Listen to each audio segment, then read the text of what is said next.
Good evening friends, कैसे हैं आप लोग। आप लोगों का फिर से वेलकम है इस यूट्यूब चैनल पर जिसका नाम है जीके बाई मयंक सर। दोस्तों, हम लोग यहाँ पर हमारी कला संस्कृति की क्लासेस स्टार्ट करने जा रहे हैं और आज की हमारी कला संस्कृति की ये पहली क्लास रहेगी और हमारा जो टॉपिक रहेगा वो रहेगा राजस्थान की प्रमुख जनजातियां। ठीक है, तो जनजातियां वो होती है जो मुख्य विकास धारा में नहीं जुड़ पाई और विकास में बहुत ज्यादा पीछे रह गई, और ये जनजातियां जो है बहुत लंबे समय से भारत में निवास कर रही है। ठीक है, तो इनको हमने जनजातियों की श्रेणी में रखा है क्योंकि इनके जो तौर तरीके होते हैं वो जंगलियों जैसे होते हैं, थोड़े से पुराने जमाने के इनके तरीके होते हैं, इसीलिए इनको जनजातियों में शामिल किया गया है।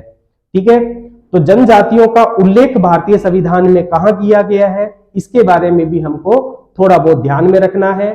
तो जो लोग नए जुड़े हैं इस क्लास में, कृपया करके वो चैनल को लाइक एंड सब्सक्राइब कर दीजिए और चैनल को शेयर भी कर दीजिए। ठीक है, और जो बेल नोटिफिकेशन होता है उसको भी आप लोग ऑन कर दीजिए, जिससे जब भी ऐसे नए इंफॉर्मेटिव वीडियो डाले जाए तो सबसे पहले उसकी इंफॉर्मेशन आप तक पहुंच सके। ठीक है, तो देखो, अगर बात की जाए कि भारतीय संविधान में एससी और एससी का उल्लेख कहां किया गया है, तो धारा 341 के अंदर जो है वो तो एससी का उल्लेख किया गया है और संविधान की धारा 342 के अंदर एसटी का उल्लेख किया गया है। ठीक है, तो अगर बात की जाए तो संविधान की धारा 341 में एससी यानी कि अनुसूचित जाति का उल्लेख है। ठीक है, और संविधान की धारा 342 में एसटी का उल्लेख किया गया है। ठीक है, एसटी का मतलब क्या हो गया? एसटी का मतलब हो गया अनुसूचित जनजाति। ठीक है, तो कल को क्वेश्चन आपसे यही पूछ लिया जाए कि संविधान की किन धाराओं में अनुसूचित जाति जनजातियों का उल्लेख किया गया है, तो आपको दोनों ध्यान में रखना है, धारा 341 और धारा 342। ठीक है, और अगर बात की जाए कि भाई राजस्थान में कितनी जनजातियां हैं, तो राजस्थान की जो एससी एसटी अधिनियम 1976 है उसके अनुसार राजस्थान में 12 जनजातियों को अधिसूचित किया गया है। ऐसे तो देखो बहुत सारी जनजातियां हैं, लेकिन संविधान में केवल 12 जनजातियों को जगह मिली है। ठीक है, तो उन 12 जनजातियों का नाम हम याद करेंगे। ठीक है, क्योंकि थोड़ा बहुत एग्जाम में पूछा जा सकता है और उन जनजातियों के विषय में ही हम पढ़ेंगे। ठीक है, तो अगर देखो बात की जाए तो राजस्थान अनुसूचित जाति एवं जनजाति अधिनियम 1976 के अनुसार राजस्थान में 12 जनजातियों को अधिसूचित किया गया है। ठीक है, अब आपको ध्यान में रखना है कि ये 12 जनजातियां है कौन सी, तो इनका नाम कौन क्या क्या हो जाएगा। तो ये 12 जनजातियां हो जाएगी, पहली मीणा, 2 नंबर पे भील, 3 नंबर पे गरासिया, नंबर ऊपर नीचे हो सकते हैं, कोई क्रम से याद करने की जरूरत नहीं है। नंबर 4 पे सहरिया, नंबर 5 भील मीना। ठीक है, नंबर 6 आपके हो जाएगा तवड़ी, तेतारिया, धानका या धनका। ठीक है, ये एक ही है, तवड़ी, तेतारिया, धानका या धनका, नंबर 6 पे आ गई। नंबर 7 पे आपको ध्यान में रखना है डामोर जनजाति या इसको डामरिया जनजाति भी कहा जाता है। नंबर 8 पे याद रखना है आपको कथोड़ी जनजाति, कत्थे का काम करती है कथोड़ी जनजाति। नंबर 9 पर आपको ध्यान रखना है कोली। ठीक है, कोहली मत कर लेना, कोली। नंबर 10 पे आपको जो जनजाति ध्यान में रखनी है उसका नाम हो जाएगा नायक या नायकड़ा। ठीक है, नायक या नायकड़ा। 11 नंबर पे आपको ध्यान रखना है पटेल। ठीक है, या इसी को कह दिया जाता है पटेलिया। और नंबर 12 पे है ना, नंबर 12 पे आपको ध्यान में रखना है जो जनजाति है उसका नाम है कोकना, कोकनी या कूकनी। ठीक है, तो ये 12 जनजातियां हैं जिनको अधिसूचित किया गया है। ठीक है, इनमें से भील, मीणा, गरासिया, सहरिया, ठीक है, डामोर, कथोड़ी, इनमें से बहुत ज्यादा क्वेश्चन पूछे जाते हैं, तो इनको हमको विशेष रूप से तैयार करना है। ठीक है, तो ये सब हो गया। इसके अलावा हमें ध्यान रखना है 2011 की जनगणना के आंकड़े कि 2011 की जनगणना में किस जिले के अंदर सर्वाधिक एससी एसटी की जनसंख्या थी, किस जिले के अंदर न्यूनतम एससी एसटी की जनसंख्या थी, क्योंकि ये एग्जामों के फेवरेट क्वेश्चन है और डायरेक्ट यहां से क्वेश्चन उठाकर पूछा जाता है। ठीक है, तो हमें एक हल्के सा मतलब सारणी बनानी है और उस सारणी से ही सारा समझ में आ जाएगा आपको। ठीक है, तो नेक्स्ट सारणी बनानी है 2011 की जनगणना के अनुसार।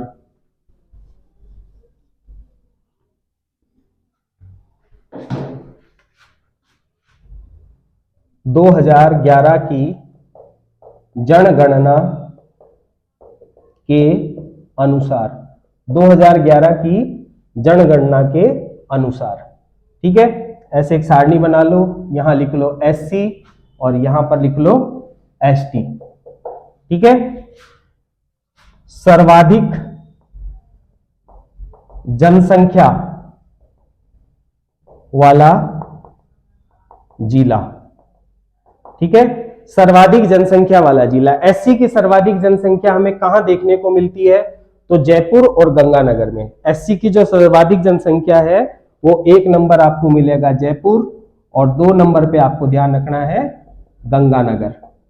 ठीक है, न्यूनतम जनसंख्या वाला जिला, न्यूनतम जनसंख्या वाला जिला, ऐसा जिला जहां पर एससी की न्यूनतम जनसंख्या हो। तो एससी की जो न्यूनतम जनसंख्या वाला जिला है उसमें 2 जिलों का नाम आपको ध्यान में रखना है। पहला जिला तो हो जाएगा डूंगरपुर और दूसरा जिला हो जाएगा प्रतापगढ़। ठीक है, फिर आपको ध्यान में रखना है सर्वाधिक प्रतिशत वाला जिला। ठीक है, सर्वाधिक प्रतिशत वाला जिला, यानी कि एग्जाम में क्वेश्चन इस टाइप से आएगा कि किस जिले के अंदर एससी की सर्वाधिक जनसंख्या है। ठीक है, तो सर्वाधिक जनसंख्या वाले जिले आपको ध्यान में रखना है गंगानगर और हनुमानगढ़। गंगानगर और नंबर 2 पे आपको ध्यान में रखना है हनुमानगढ़। ठीक है, इसके अलावा आपको ध्यान में रखना है न्यूनतम जनसंख्या वाला जिला, न्यूनतम प्रतिशत जनसंख्या वाला जिला, न्यूनतम प्रतिशत जनसंख्या वाला जिला, ऐसा जिला जहां पर एससी एसटी की न्यूनतम जनसंख्या हो। तो नंबर 1 पर आपको ध्यान में रखना है डूंगरपुर और नंबर 2 पर आपको ध्यान में रखना है बांसवाड़ा। ठीक है, फिर हम बात करेंगे कि भैया सर्वाधिक जो एसटी की जनसंख्या है, एसटी की जनसंख्या वाला जिला कौन सा है। तो एसटी की जो सर्वाधिक जनसंख्या आपको देखने को मिलती है वो देखने को मिलती है उदयपुर और नंबर 2 आपको ध्यान में रखना है बांसवाड़ा। ठीक है, उदयपुर और बांसवाड़ा में सर्वाधिक जनसंख्या है किसकी, एसटी की। ठीक है, इसी तरह आपको ध्यान में रखना है न्यूनतम जनसंख्या वाला जिला, एसटी की न्यूनतम जनसंख्या वाला जिला कौन सा है, तो आपको ध्यान में रखना है बीकानेर और दूसरा नागौर।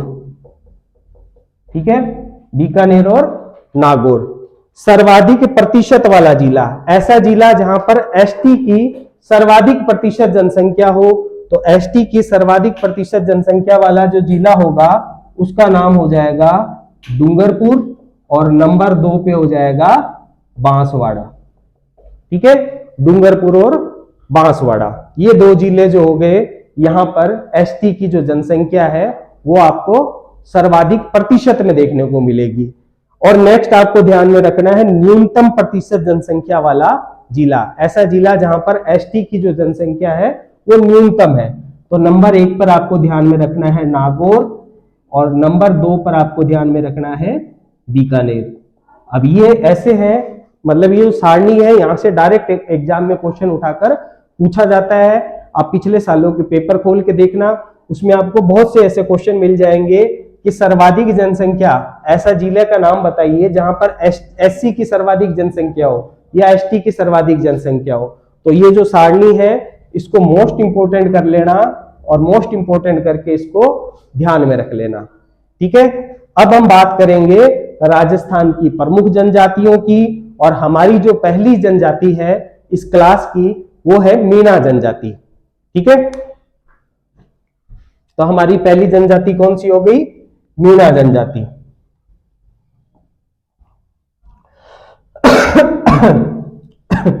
मीणा में से भी काफी क्वेश्चन पूछे जाते हैं। सबसे ज्यादा जो क्वेश्चन जनजातियों में से पूछे जाते हैं वो भीलों में से और गरासियों में से ज्यादा क्वेश्चन पूछे जाते हैं। तो आज की हमारी जो पहली जनजाति है उसका क्या नाम है? उसका नाम हो जाएगा मीणा जनजाति। मीणा जनजाति। ठीक है, मीणा जनजाति की प्रमुख प्रमुख बातें क्या हो जाएगी? तो देखो, मीणा जनजाति की प्रमुख बात यह हो जाएगी कि राजस्थान में सर्वाधिक आबादी वाली जो जनजाति है वो मीणा जनजाति है। राजस्थान में सर्वाधिक शहरी क्षेत्रों में निवास करने वाली जो जनजाति है वो मीणा जनजाति है, बाकी जनजातियां गांव में रहती है। ठीक है, सर्वाधिक शिक्षित और सर्वाधिक संपन्न जो जनजाति है वो कौन सी है? मीणा जनजाति है। ठीक है, तो सर्वाधिक शिक्षित एवं संपन्न जनजाति। ठीक है, 12 जनजातियों में सबसे ज्यादा शिक्षित और सर्वाधिक संपन्न जनजाति कौन सी है? मीणा जनजाति। दूसरी बात यह ध्यान रखनी है कि राजस्थान में सर्वाधिक आबादी वाली जनजाति। ठीक है, राजस्थान में सबसे ज्यादा आबादी वाली जनजाति कौन सी है? मीणा जनजाति। तीसरी बात आपको ध्यान में रखनी है, सर्वाधिक शहरी क्षेत्रों में, सर्वाधिक शहरी क्षेत्रों में निवास करने वाली जनजाति है। ठीक है, और क्या ध्यान में रखना है? तो और ध्यान में रखना है कि एक व्यक्ति है जिसका नाम है हर्बट हर्नले। हर्बट हर्नले के अनुसार, हर्बट हर्नले के अनुसार जो मीणा जनजाति है इनका संबंध दक्षिण भारत की द्रविड़ जाति से।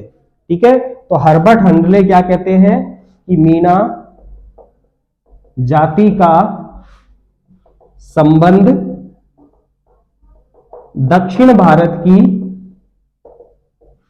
द्रविड़ जाति से है। ठीक है, यहीं पर आपको कर्नल जेम्स टोड का भी कथन याद रख लेना है। कर्नल जेम्स टोड जो है वो मीणाओं का मूल स्थान बताते हैं कालीखो पहाड़ियां, अजमेर। ठीक है, तो colonel James Tod, colonel James Tod मीणाओं का मूल स्थान, कर्नल जेम्स टोड मीणाओं का मूल स्थान कालीखो पहाड़ियां, कालीखो है पहाड़ियां, कालीखो पहाड़ियां कहां पड़ता है? तो अजमेर आगरा मार्ग पर। ठीक है, कालीखो पहाड़ियां बताया है। ठीक है, और क्या ध्यान में रखना है? तो और हमको ध्यान में रखना है मीणा का शाब्दिक अर्थ। मीणा का शाब्दिक अर्थ, मीणा का जो शाब्दिक अर्थ है वो हो जाएगा मीन, यानी कि मछली वंशज, मत्स्य वंशज, मछली वंशज या मीन, इसका शाब्दिक अर्थ हो जाएगा। मछली से इनकी उत्पत्ति हुई है ऐसा बताया गया है। ठीक है, अगला आपको ध्यान रखना है मीणाओं के आध्यात्मिक गुरु, मीणाओं के आध्यात्मिक गुरु। मीणाओं के आध्यात्मिक गुरु कौन है? तो मीणाओं के आध्यात्मिक गुरु है जैन मुनि मगन सागर। जैन मुनि मगन सागर, ये मीणाओं के आध्यात्मिक गुरु है। ठीक है, ये जो मगन सागर है, मगन सागर ने मीणा पुराण की रचना करी।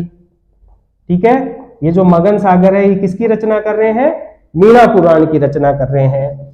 ठीक है, इसमें यानी कि मीणा पुराण में मीणाओं के 5200 गोत्रों का वर्णन है तथा मीणाओं की उत्पत्ति भगवान मत्स्य से बताई गई है। मत्स्य से बताई गई है। ठीक है, तो ये पूरी बात हो गई आपके मीणा पुराण से रिलेटेड। ठीक है, यहीं पर ध्यान रख लेना, मीणाओं के पुजारी। ठीक है, मीणाओं के पुजारी, मीणाओं के पुजारी, मीणाओं के पुजारियों को क्या कहा जाता था? तो मीणाओं के पुजारियों को गरुड़े कहा जाता था, गरुड़े। ठीक है, ये भी बात आपको विशेष रूप से ध्यान में रखनी है। और देखो, अगर बात की जाए तो मीणाओं की सर्वाधिक आबादी वाला जिला, ठीक है, मीणाओं की सर्वाधिक आबादी वाला जिला, सर्वाधिक आबादी वाला जिला, मीणाओं की सर्वाधिक आबादी वाला जिला जो है वो हो जाएगा जयपुर जिला। ठीक है, मीणाओं के कुल देवता, मीणाओं के कुल देवता कौन है? तो वो है भूरिया बाबा, भूरिया बाबा। ठीक है, भूरिया बाबा जो है, भूरिया बाबा के अन्य नाम भी हमें देखने को मिलते हैं, गोमतेश्वर ऋषि और गौतम ऋषि। मीणा समाज के लोग भूरिया बाबा की कभी झूठी कसम नहीं खाते, ये बात भी आपको ध्यान में रखना है। भूरिया बाबा, ठीक है, मीणा समाज के लोग, मीणा समाज के लोग भूरिया बाबा की झूठी कसम नहीं खाते, झूठी कसम नहीं खाते। ठीक है, ये बात आपको ध्यान में रखनी है। भूरिया बाबा के आपको अन्य नाम ध्यान में रखने हैं। ये जो भूरिया बाबा है, इनके अन्य नाम क्या है? तो गोमतेश्वर ऋषि, या इनको ही कहा जाता है गौतम ऋषि। ठीक है, गोमतेश्वर ऋषि या गौतम ऋषि। और ये जो गोमतेश्वर ऋषि है, इनका जो प्रमुख मंदिर है, इनका प्रमुख मंदिर कहां है? तो इनका प्रमुख मंदिर है नाणा रेलवे स्टेशन, पाली। ठीक है, ये भी थोड़ा सा आप याद रख लेना कि ये भूरिया बाबा जो है, भूरिया बाबा कौन है? तो मीणाओं के कुल देवता है। मीणा समाज के लोग भूरिया बाबा की झूठी कसम नहीं खाते। भूरिया बाबा के अन्य नाम क्या देखने को मिलते हैं? तो गोमतेश्वर ऋषि या गौतम ऋषि। इनका प्रमुख मंदिर कहाँ है? गौतम ऋषि या गोमतेश्वर ऋषि या भूरिया बाबा का? तो इनका प्रमुख मंदिर है नाणा रेलवे स्टेशन, पाली के अंदर। ठीक है, और अगर बात की जाए मीणा जनजाति की कुल देवी, तो मीणा जनजाति की कुल देवी कौन है? जीन माता। ठीक है, इनकी कुल देवी कौन हो गई? जीन माता। जीन माता का मंदिर कहां है? रेवासा, सीकर में। ठीक है, और आपको ध्यान में रखना है मीणाओं की आराध्य देवी, मीणा जनजातियों की आराध्य देवी कौन सी है? तो इनकी आराध्य देवी है बाण माता। ठीक है, तो ये मेन फैक्ट हो गए मीणा जनजाति से रिलेटेड। और भी आपको ध्यान में रखना है, तो यहां पर एक फैक्ट आप और ध्यान में रख लेना, मीणाओं का प्रयागराज, मीणाओं का प्रयागराज। तो मीणाओं का प्रयागराज हो जाएगा रामेश्वर, और रामेश्वर पड़ता है सवाई माधोपुर में। ठीक है, त्रिवेणी है, 3 नदियों का यहां पर संगम होता है, हम पढ़ चुके हैं उसके अंदर, राजस्थान की ज्योग्राफी के अंदर त्रिवेणी है, 3 नदियों का यहां पर संगम हो रहा है। तो रामेश्वर को क्या कहा जाता है? मीणाओं का प्रयागराज कहा जाता है। ठीक है, तो ये हो गई मेन फैक्चुअल बात। अब हम बात करेंगे कि भाई मीणा जाति में कितने वर्ग हैं। तो मीणा जाति के अंदर दो सामाजिक वर्ग है, एक तो चौकीदार मीणा और एक जमींदार मीणा। ठीक है, तो नेक्स्ट हम बात करेंगे मीणाओं के वर्ग।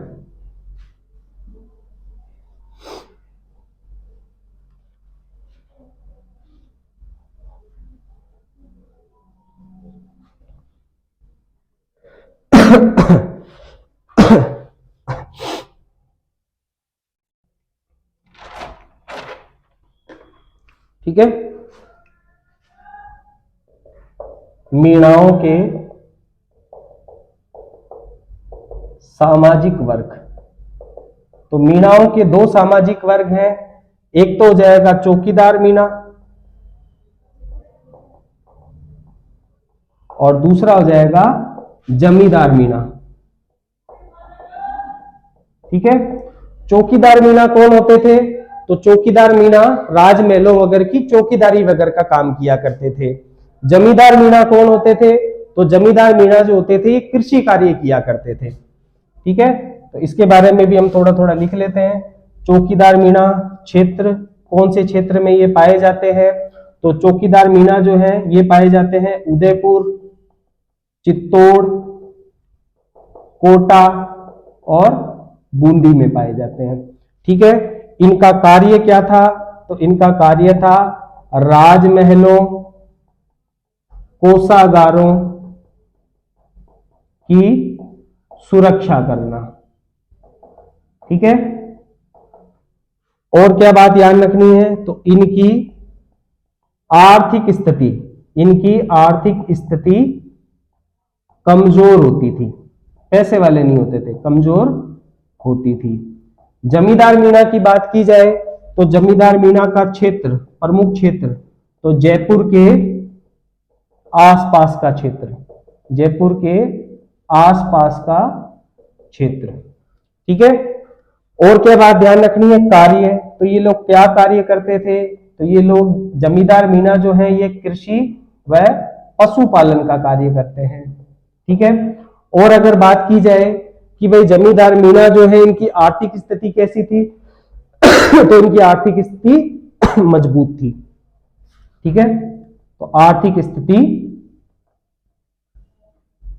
मजबूत थी। ठीक है, अब हम बात करेंगे कि मीणा में कितनी उपजातियां पाई जाती है। मीणाओं में पाई जाने वाली उपजातियों के बारे में भी हमको थोड़ा बहुत नॉलेज होना चाहिए। ठीक है, तो मीणाओं की उपजातियां, नेक्स्ट हेडिंग लगाओ, मीणाओं में उपजातियां।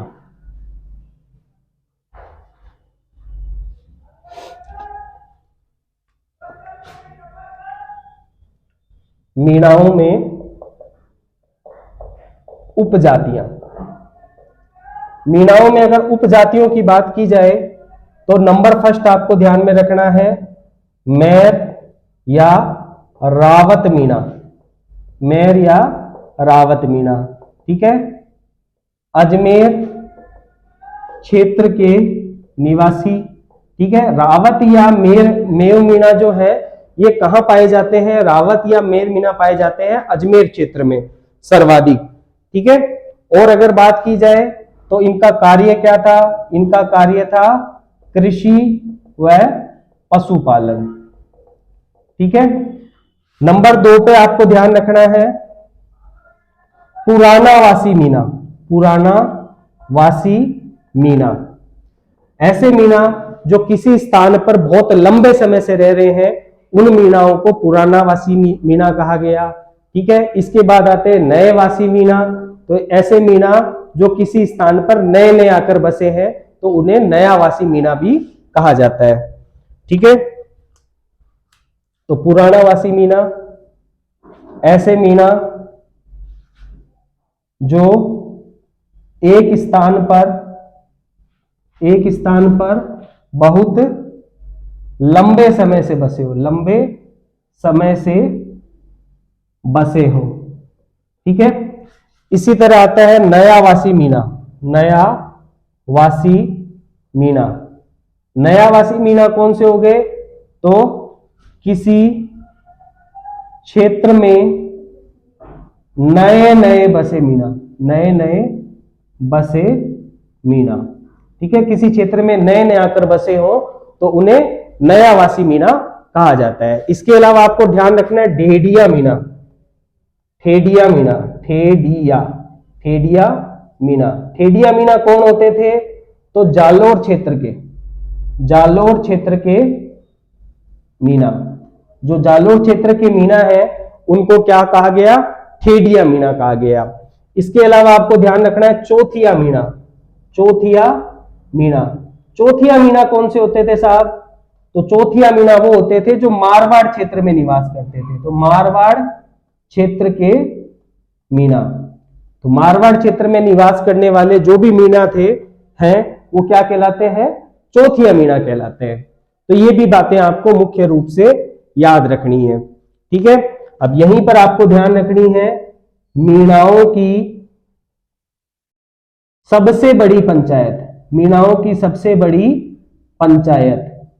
तो मीणाओं की जो सबसे बड़ी पंचायत है वो है 84, और 84 पड़ता है जयपुर में। ठीक है, मीणाओं की पंचायत का मुखिया, मीणाओं की पंचायत का मुखिया, मीणाओं की जो पंचायत का मुखिया है उसे क्या कहा जाता है? तो उसे पटेल कहा जाता है। मोस्ट इंपोर्टेंट है, याद कर लेना कि मीणाओं की पंचायत का मुखिया क्या कहलाता है? पटेल कहलाता है। ठीक है, इसके अलावा आपको ध्यान में रखना है कि मीना समाज, मीना समाज 24 खापों में बटा हुआ है। ठीक है, खापों मतलब खाप पंचायतों में बटा हुआ है। जो पूरा मीना समाज है ये पूरा मीना समाज 24 खाप पंचायतों के अंदर बटा हुआ है। ठीक है, तो ये फैक्चुअल बातें हो गई मीणाओं की उपजातियों से रिलेटेड। इसके अलावा हम बात करेंगे कि मीणाओं के कुछ प्रमुख रिवाज है, उन रिवाजों के बारे में भी हमको थोड़ा बहुत ध्यान रखना है।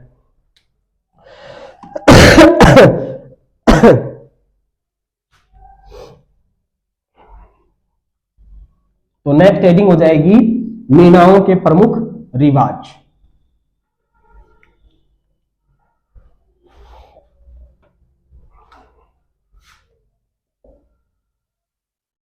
ठीक है, प्रमुख रिवाज, मीणाओं के प्रमुख रिवाज। तो क्या क्या रिवाज हो जाएंगे? पहला आपको ध्यान रखना है मोरना मोरनी। मोरना मोरनी क्या है? तो मीणाओं की विवाह की एक रस्म। ठीक है, मीणाओं में विवाह की एक रस्म है, उस रस्म को क्या कहा जाता है? मोरना मोरनी कहा जाता है। दूसरा आपको ध्यान रखना है मेवासे। मेवासे क्या होता है?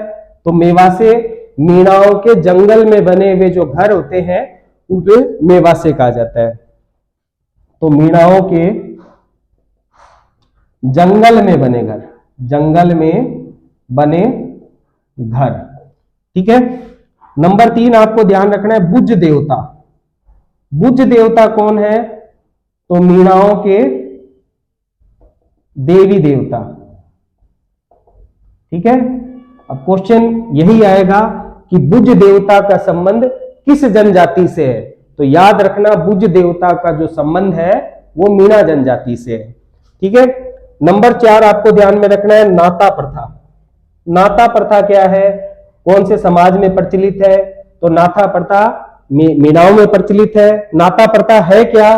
तो नाता प्रथा वो है कि अगर कोई वैवाहिक स्त्री अपने पति के जीवित रहते हुए अपने पति को छोड़ दे और किसी अन्य पुरुष के साथ चली जाए तो ऐसी स्थिति को क्या कहा जाता है?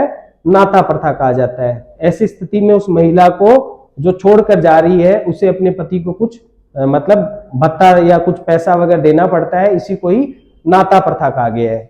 ठीक है, तो नाता प्रथा क्या है कि जब कोई विवाहित स्त्री अपने जीवित पति को छोड़कर किसी अन्य पुरुष के साथ, अन्य पुरुष के साथ रहने लगे तो इसे नाता प्रथा कहते हैं, नाता प्रथा कहते हैं। ठीक है, इसके बाद आपको ध्यान रखना है देवर बट्टा। देवर बट्टा, देवर बट्टा क्या होता है? तो देवर बट्टा मतलब देवर से शादी करा देना, लेकिन आपको यहां ध्यान रखना है कि मीणाओं में देवर बट्टा प्रथा प्रचलित नहीं थी। ठीक है, तो मीणाओं में देवर बट्टा प्रथा प्रचलित नहीं थी। ठीक है, नेक्स्ट आपको ध्यान रखना है ओवरी। ओवरी क्या होता है? तो ओवरी जो है वो मीणाओं की अनाज रखने की कोठी को कहा जाता है। ठीक है, इसको इंपॉर्टेंट कर लेना भाई, ये एग्जाम में पूछी जाती है। मीणाओं की अनाज रखने की कोठी, उसको क्या कह दिया जाता है? ओवरी कह दिया जाता है। ओवरी के बाद में नंबर 7 पर आपको ध्यान रखना है गोटन। नंबर 7 पे क्या हो गया? गोटन। अब ये गोटन क्या होता है? तो मीणाओं में मित्रों के समूह या सहेलियों के समूह को क्या कहा जाता है? गोटन कहा जाता है। ठीक है, तो मीणा जनजाति में मित्र या सहेलियों के समूह को, मित्र या सहेलियों के समूह को गोटन कहा जाता है। ठीक है, अगर इसके अलावा और आपको ध्यान में रखना है बढ़ालिया। बढ़ालिया क्या होता है? तो विवाह संबंधों में मध्यस्थता करने वाला व्यक्ति। अब ये चाचा, फूफा या अन्य कोई भी व्यक्ति हो सकता है, तो ऐसे लोग को क्या कहा जाता है? जो विवाह संबंध में मध्यस्थता करते हैं, तो उसको बढ़ालिया कहा जाता है। बढ़ालिया भी आपको थोड़ा सा ध्यान रखना है। ठीक है, तो नंबर 8 पे क्या हो जाएगा? नंबर 8 पे हो जाएगा बढ़ालिया। नंबर 8 बढ़ालिया। बढ़ालिया, बढ़ालिया कौन होता है? तो विवाह संबंधों में मध्यस्थता करने वाला मामा, चाचा, ठीक है, फूफा या अन्य कोई व्यक्ति। ठीक है, नेक्स्ट आपको ध्यान रखना है मीणाओं का नशा। मीणाओं का नशा, मीणाओं का नशा क्या है? तो हुक्का। ठीक है, मीणाओं का प्रमुख नशा कौन सा है? हुक्का मीणाओं का प्रमुख नशा है। ठीक है, ये मेन बात हो गई मीणाओं के रिवाजों के बारे में। ठीक है, और अगर बात की जाए तो एक दो फैक्ट और हैं, वो आपको ध्यान में रखने हैं। क्या फैक्ट ध्यान में रखने हैं? कि मीणा जाति के लोग मछली का सेवन नहीं करते, मछली का सेवन नहीं करते। ठीक है, ये जो मीणा जाति के लोग हैं ये मछली नहीं खाते। ठीक है, और क्या बात ध्यान में रखनी है? तो और आपको ध्यान में रखनी है कि कछवाहा का शासक था, कछवाहा वंश का शासक, कछवाहा वंश का शासक। कछवाहा वंश का था जयपुर में। कछवाहा वंश का शासक दुल्हे राय। दुल्हे राय ने, कछवाहा वंश के शासक दुल्हे राय ने मीणा शासक को पराजित कर, मीणा शासक को पराजित कर जयपुर पर अधिकार किया था। जयपुर पर अधिकार किया था। ठीक है, तो कछवाहा वंश जो था, जयपुर में कछवाहा वंश आया। कछवाहा वंश से पहले जयपुर पर किसका शासन हुआ करता था? तो कछवाहा वंश से पहले जयपुर पर मीणाओं का शासन हुआ करता था। जब मैंने राजस्थान इतिहास में आपको दुल्हे राय पढ़ाया है, जयपुर का कछवाहा वंश जब शुरू किया है, तो दुल्हे राय वाले उस पोर्शन में मैंने आपको एकदम अच्छी तरह से पूरी कहानी वहां पर समझाई है, इसलिए मैं यहाँ पर कहानी का जिक्र नहीं करूंगा। ठीक है, तो ये मेन बातें हो गई मीना जाति से रिलेटेड। ठीक है, एक बात और ध्यान रख लेना कि मीना लोग गोवर्धन पूजा, मीना लोग गोवर्धन पूजा के दिन शस्त्र पूजा नहीं करते, शस्त्र पूजा नहीं करते। ठीक है, तो ये मेन जो बातें हो गई, फैक्चुअल बातें सारी हो गई मीना जनजाति से रिलेटेड। कल हम नेक्स्ट क्लास के अंदर हम भील जनजाति को और उससे आगे जो सहरिया है और गरासिया है, इन जनजातियों को हम आगे कवर करेंगे। आज की क्लास को हम यहीं पे विराम देंगे। होप आज की क्लास आप लोगों को समझ में आई। अगर आज का वीडियो आप लोगों को पसंद आया हो तो प्लीज वीडियो को ज्यादा से ज्यादा लाइक कर दीजिए, ज्यादा से ज्यादा सब्सक्राइब कर दीजिए और वीडियो को ज्यादा से ज्यादा शेयर कर दीजिए। ऐसे ही पढ़ाई करते रहिए और अपने कर्तव्य पथ पर ऐसे ही बढ़ते रहिए। ओके जी, बाय बाय।